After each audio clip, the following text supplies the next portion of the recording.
Selamat berjumpa kembali dengan saya, Maria Melati, penyuluh agama dari Provinsi Banten. Seorang sahabat bertutur demikian kepada saya. Saya heran, kok bisa ya saya terpapar virus corona? Padahal saya sudah melaksanakan protokol kesehatan dengan ketat. Saya rajin mencuci tangan dengan sabun. Saya selalu memakai masker dan jaga jarak, juga menghindari kerumunan, dan saya segera mandi, ganti baju setelah sampai di rumah.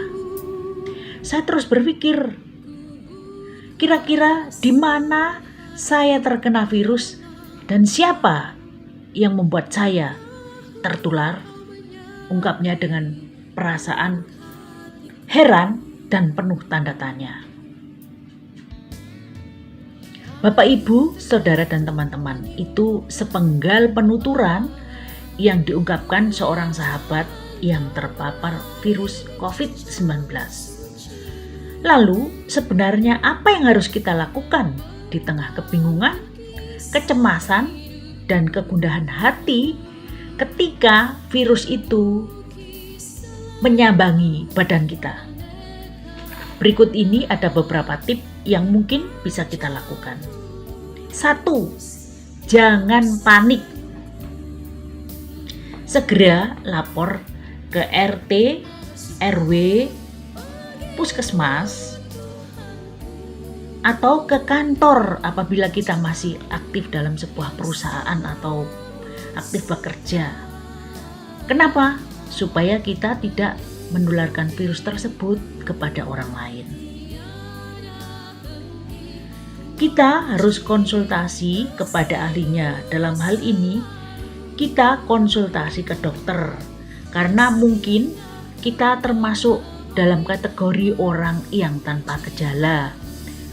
Mungkin juga termasuk orang yang dengan gejala yang ringan. Misalkan kita hanya batuk, atau kita hanya tiba-tiba merasa hidung kita meler ya, berair. Atau mungkin kita dalam kategori orang dengan gejala ringan, sedang maupun yang berat, di mana kita sudah merasakan ini sulit untuk menelan, tenggorokan terasa sakit. Kita mungkin merasakan hidung kita ini nggak berfungsi, kita nggak bisa lagi mencium bau. Lalu indera pengecap kita nggak bisa merasakan mana makanan enak, makanan tidak enak. Nah, semuanya menjadi berubah. Dan yang paling parah, mungkin kita merasa mengalami sesak nafas. Nah, dari gejala tersebut dan hasil konsultasi dengan dokter, maka kita akan bisa melakukan tindakan. Apakah kita akan isolasi mandiri di rumah, ataukah kita harus dirawat di rumah sakit? Sekedar saran, kalau kita memang mempunyai rumah yang cukup luas, lalu kondisinya memungkinkan kita untuk terpisah atau berjarak secara fisik dengan anggota keluarga, maka kita bisa melakukan isolasi mandiri di rumah. Keberadaan keluarga atau saudara pada saat kita mengalami penyakit ini itu sangat membantu. Kenapa? Karena kita akan merasa tenang. Kita bisa mengurangi rasa panik, terutama ketika muncul serangan-serangan yang tidak enak kita rasakan. Jadi, sekali lagi, tidak usah panik. Berpikirlah positif, berpikirlah optimis bahwa kita bisa mengalahkan virus corona ini. Hindari stres.